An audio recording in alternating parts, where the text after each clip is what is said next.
السلام علیکم ناظرین، ڈرامہ سیریز سن میرے دل کے آنے والے ایپیسوڈ میں یہ دکھایا جائے گا کہ بلال عبداللہ کے آفس میں اب صدف نے جوائننگ دے ہی دی ہے، کیونکہ صدف بہت ہی زیادہ مجبور ہے۔ اس کو بہت زیادہ پیسوں کی ضرورت ہے۔ جس دن سے صدف کو پتہ چلا ہے کہ زاویار کو کینسر ہے اور علاج کے لیے 8 سے 10 کروڑ روپیہ چاہیے، اس دن سے تو وہ پاگل ہو گئی ہے۔ صرف اس کو ہر جگہ پیسوں کی پڑی ہوئی ہے۔ ہر دفعہ یہی سوچتی ہے کہ کیا ایسا کام کروں جو 8 سے 10 کروڑ کا انتظام ہو جائے۔ صدف جب بلال عبداللہ کے آفس میں جاتی ہے تو بلال عبداللہ پہلے تو اس کو دیکھ کر بہت ہی زیادہ خوش ہوتا ہے۔ صدف پھر وہاں بیٹھ جاتی ہے اور اسے کہتے ہیں مجھے آپ سے کچھ بات پوچھنی ہے۔ بلال عبداللہ کہتا ہے کہ جی پوچھے، کیا بات پوچھنی ہے آپ کو؟ تو وہ کہتے ہیں کہ میں نے سنا ہے کہ آپ شادی نہیں کرتے، کیوں آپ شادی نہیں کرتے؟ تو وہ کہتا ہے بس ایسے ہی مجھے شوق نہیں ہے شادی کرنے کا، اور آج تک کوئی ایسی لڑکی ملی بھی نہیں جس سے میں شادی کروں۔ خیر آپ یہ بات کیوں پوچھ رہی ہیں؟ تو صدف کہتے ہیں نہیں بس ایسے ہی میں پوچھ رہی تھی۔ صدف دل ہی دل میں سوچتی ہے کہ کاش کوئی ایسا انتظام ہو جائے کہ یہ مجھے 8 سے 10 کروڑ روپیہ دے دے۔ دوسری طرف رمشا اور عمار اسی بات میں لگے ہوئے ہیں کہ کیوں صدف نے شادی سے انکار کر دیا ہے۔ رمشا کہتے کہ مجھے تو دال میں کچھ کالا لگتا ہے، صدف نے بس پیسوں کا بہانہ کیا ہے تاکہ تم اس کی زندگی سے چلے جاؤ۔ عمار کہتا ہے کہ میں جانتا ہوں ایسی نہیں ہے، ضرور کوئی نہ کوئی بات ہے جو صدف ہم سب سے چھپا رہی ہے۔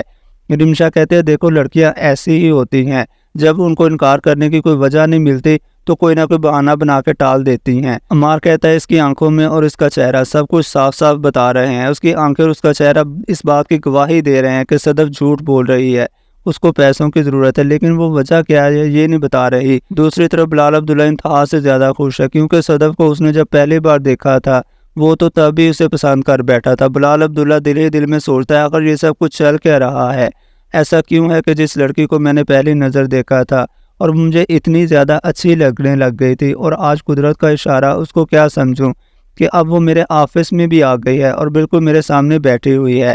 یہاں بلال عبداللہ دل ہی دل میں سوچتا ہے کہ وہ شراب پینا بالکل چھوڑ دے گا، کیونکہ اس کو نامدار مرزا کی مرنے سے پہلے والی بات یاد آ جاتی ہے کہ پلیز آپ شراب پیتے ہوئے میری بیٹی کو ڈسکس مت کیجیے گا۔ دراصل یہ امپریس کرنا چاہتا ہے صدف کو بلال عبداللہ، اور وہ اپنے ایٹیٹیوڈ کو بہت زیادہ اچھا کرنے کی کوشش کرے گا۔ جب صدف اس کے پاس نظر آتی ہے تو وہ بالکل بھی شراب نہیں پیتا، بلکہ اس نے چھوڑ ہی دینی ہے شراب پینا۔ دوسری طرف عمار اس کے لیے پاگلوں کی طرح بیہیو کر رہا ہے۔ رمشا کو کہتا ہے کہ اگر مجھے صدف نہ ملی تو میں مر جاؤں گا۔ رمشا کہتے ہیں کہ صدف تمہاری اگر ہوتی تو تمہارے پاس ہوتی۔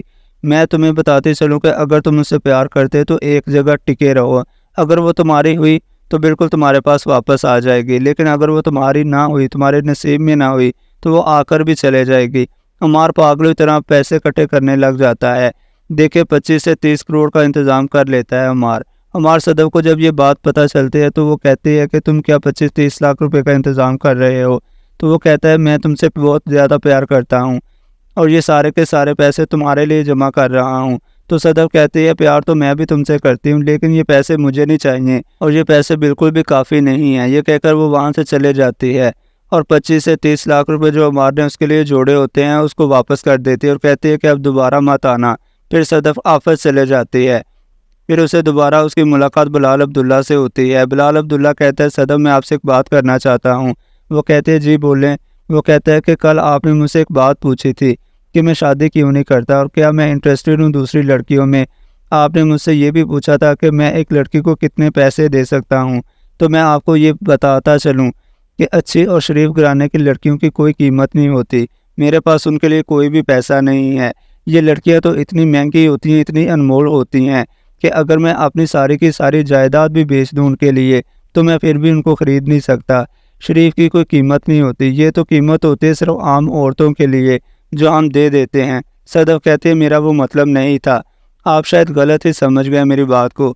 تو بلال عبداللہ کہتے ہیں میں جانتا ہوں بہت زیادہ شریف ہیں، نامدار مرزا جب بھی میرے پاس کام کیا کرتے تھے تو آپ کی بہت ہی زیادہ تعریف کیا کرتے تھے، اور آپ جانتے ہیں ایک بار میں کار میں بیٹھ کر شراب پی رہا تھا کہ آپ کی بات چھڑ گئی، تو آپ کو پتہ ہے نامدار مرزا نے مجھے اس دن کیا کہا کہ پلیز سر آپ پیتے ہوئے میری بیٹی کو ڈسکس مت کیجیے گا۔ یقین مانیے اس دن مجھے بہت ہی زیادہ شرمندگی ہوئی اپنی اس حرکت پر کہ میں نے آپ کو ڈسکس کیسے کر سکتا ہوں۔ یہ تو ناظرین آنے والے ایپیسوڈ میں مزید کیا ہونے والا ہے اس کی تو مزید جانکاری کے لیے آپ ہمارے چینل سے جڑے رہیے۔ ملتے ہیں نیکسٹ انٹرسٹنگ ویڈیو میں، تب تک کے لیے اللہ حافظ۔